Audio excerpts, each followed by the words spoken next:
This is the same genuine, magic, authentic crystal used by the priests of Isis and Osiris in the days of the pharaohs of Egypt, in which Cleopatra first saw the approach of Julius Caesar and Mark Antony and so on and so on.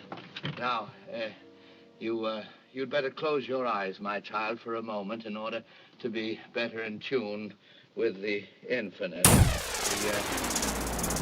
can't do these things without reaching out into the... For a moment. You'd better close your eyes, my child, for a moment in order to be better in tune with the infinite. For a moment. You'd better close your eyes, my child, for a moment in order to be better in tune with the infinite. Close your eyes in order to be better in tune with the infinite. Close your eyes in order to be better in tune with the infinite. Close your eyes.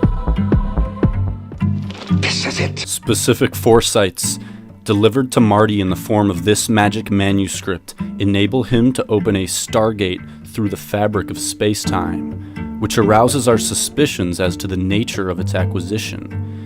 It becomes strange when we realize he obtains it in front of this, the Eye of Horus, often intimately associated with mankind's ascension process, or mankind's connection to otherworldly high intelligences. Thus it becomes suspicious when it takes such a profound interest in essential events preceding Marty's transdimensional adventure. We might even infer that the Eye of Horus was responsible for giving Marty the key to opening his time travel stargate. The ascension process, as well as the Eye of Horus, is often intimately associated with the pineal gland, almost exclusively associated both etymologically and optically with the pine cone. Marty McFly graciously interacts with the pine cone, or the word pine, by sitting on top of it, just before receiving his stargating scripture.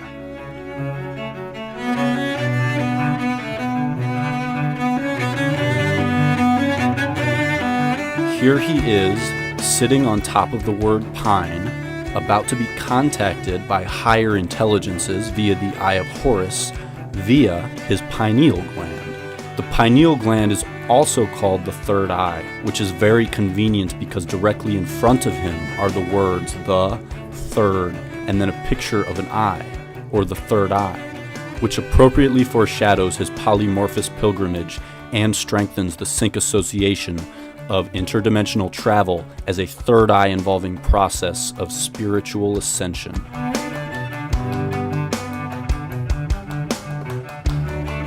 Not content at merely overseeing the events of that day, these otherworldly higher intelligences return to again meander the backdrop of Marty's manuscript acquisitions.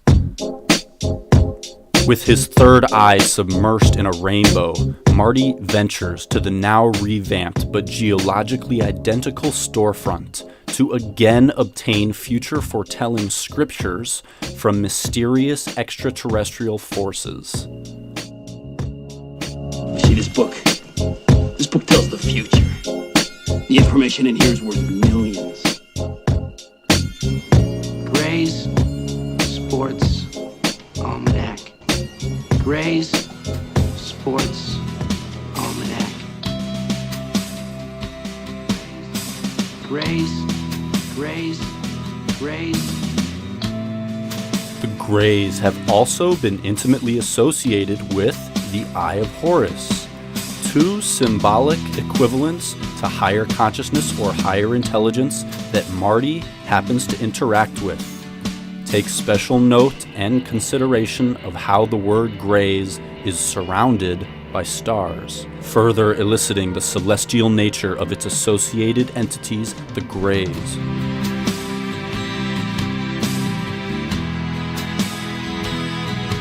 Something very strange happens as Marty is first introduced to the book. This book that is brought to him by Greys is surrounded by stars and is being handed to this Stargate quester.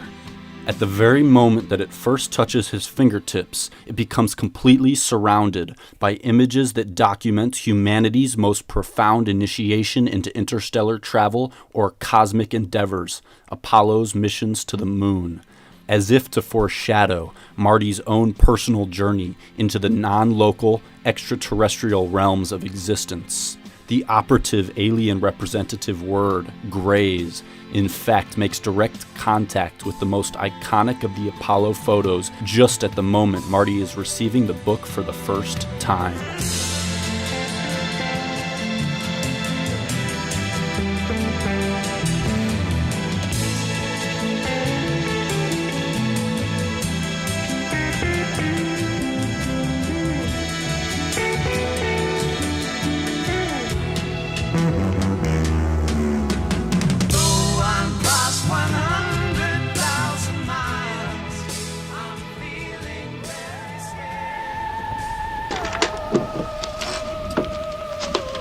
So he lays this book on me.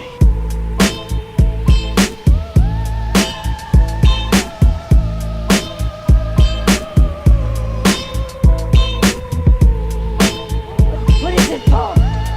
Looks like an airplane. Well, wait. That ain't no airplane. Look.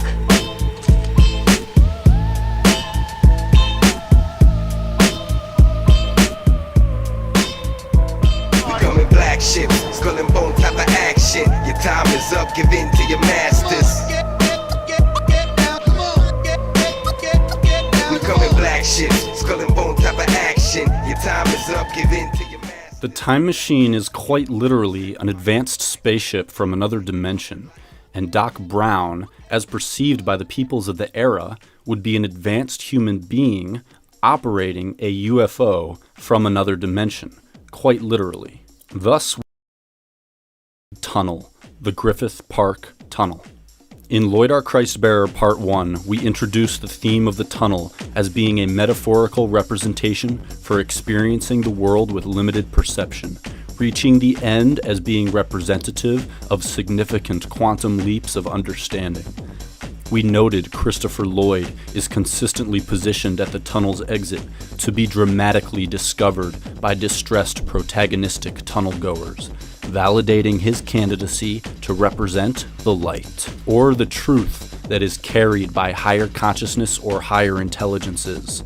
Let's not forget previous sync associations of Holy Man Christ-bearer Lloyd to substratospheric messianic force Jesus Christ and God of all gods, Mount Olympus's Zeus, which fits ever so nicely as Marty travels in fear down the tunnel of limited perception to be saved by the light, the Christ, Zeus, interdimensional higher intelligence, UFO operating Christopher Lloyd.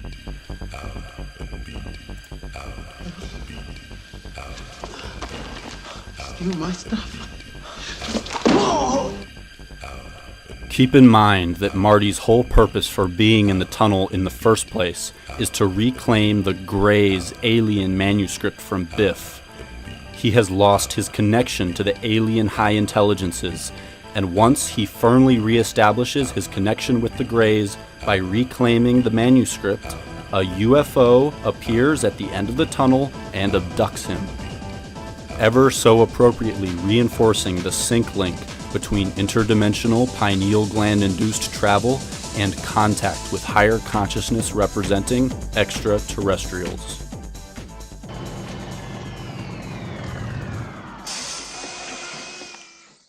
All right, Arnie. Let's find Jennifer. I don't believe it. I live in Hilldale. This is great. Way to go. Marty, stay here. Change clothes. If I need you, I'll holler. Oh, come on, Doc. I want to check out my house. We can't risk you running into your older self. Come on, Arnie. Let's go.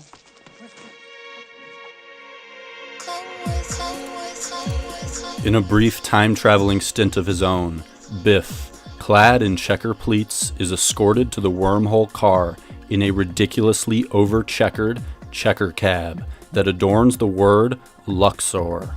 A quick Google image search reveals a puzzling and unmistakably obvious association of the word Luxor with celestial contact-evoking Stargate monuments originating in ancient Egypt. and being intimately connected to Eye of Horus powers also associated to Marty and stargating.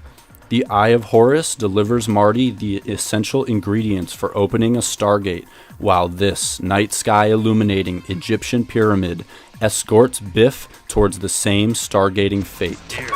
Be careful, old timer. There's a rough neighbor. Right here. Biff's only encounter with time travel is not just accompanied by the Stargate Pyramid, but also happens to come immediately after he finds the gray alien representing Sports Almanac.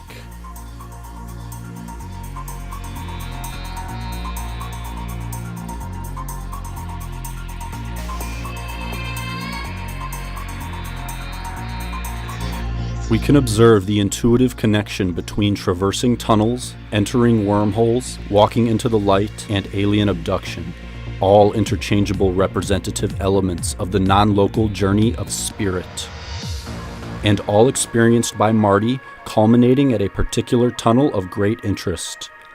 Most curious indeed is the Griffith Park Tunnel, and Christopher Lloyd's affinity for loitering near its exit. He does not merely star in movies featuring this tunnel, nor does he even merely interact with the tunnel. He always plays out the same story of being found directly at the tunnel's exit, in one instance by a man chasing after a white rabbit accompanied by the Scarlet Woman, operating a checker cab down the rabbit hole towards salvation. The very same rabbit hole traversed by Marty while pursuing the Alien Contact Almanac, which he happened to first discover on display here, adjacent to stargating paraphernalia, the same white rabbit being pursued by our other Christopher Lloyd discovering Griffith Park Tunnel adventurer. Marty is being told to pick up the book and follow the white rabbit. Strange how we have Marty standing before two items that have both been used to lead to Christ at the end of the Griffith Park Tunnel. Marty, whose first supernatural contact episode was with the Eye of Horus, is now saved by Christopher Lloyd below a Spirit of Horus representing Egyptian obelisk, which is the cornerstone to the landscape design of the Griffith Observatory, which rests directly on top of the Griffith Park Tunnel. Lloyd's tunnel consistently syncs with embarking on the non-local spiritual journey, and it was actually built in order to access an observatory of the heavens that houses a monument honoring the Spirit of Horus. The Spirit of Horus tunnel is also featured momentarily in The Adventures of Buckaroo Banzai Across the Eighth Dimension. Dr. Buckaroo Banzai, perhaps you can explain yourself. The film begins as Buckaroo is going to pilot the world's first interdimensional traveling car, much like his Back to the Future counterpart, Marty McFly. Banzai shows up fashionably late due to the fact that he is in the middle of performing surgery. May I have the curved diacetyl, please? It's not here, Dr. Banzai. Let me have the straight one then. Dr. Banzai is using a laser to vaporize a pineal tumor without damaging the quadrigeminal plate. Subcutaneous microphones. Dr. Banzai is using a laser to vaporize a pineal tumor without damage. Pineal. Dr. Banzai is using a laser to vaporize a pineal tumor without damaging the quadrigeminal plate. Of all of the surgeries that he could, brain surgery on the pineal gland, another strange parallel to Marty McFly. After interacting intimately with the pineal gland, he pilots mankind's first successful interdimensional journey, helping us draw the same conclusions about pineal gland-induced ascension that we saw displayed in the Epic of Marty McFly. Highlighted on Banzai's car is the value 88. It is overtly plastered on the hood, doors, and license plate. The car itself is even named the HB88. When this baby hits 88 miles per hour, you're gonna see some serious shit. When this baby hits 88 miles per hour, you're gonna see some serious shit. With many questions to be answered, we jump to a scene where Banzai begins pursuing this white van. that features a haloed mountain or Stargate type logo.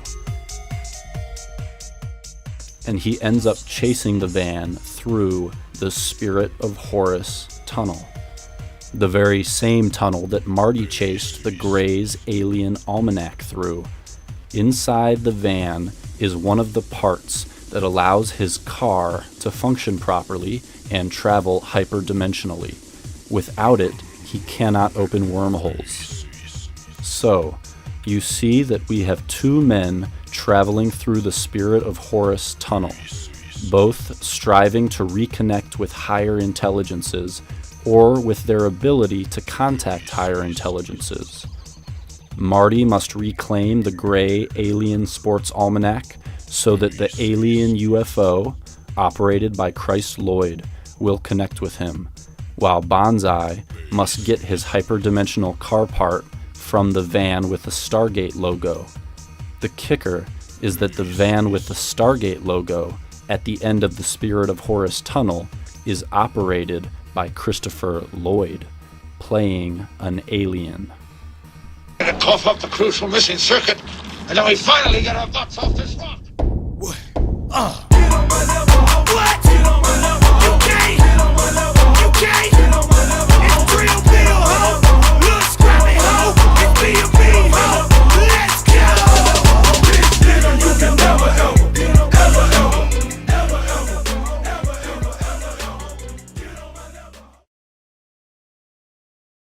Why? What's the significance? I don't know!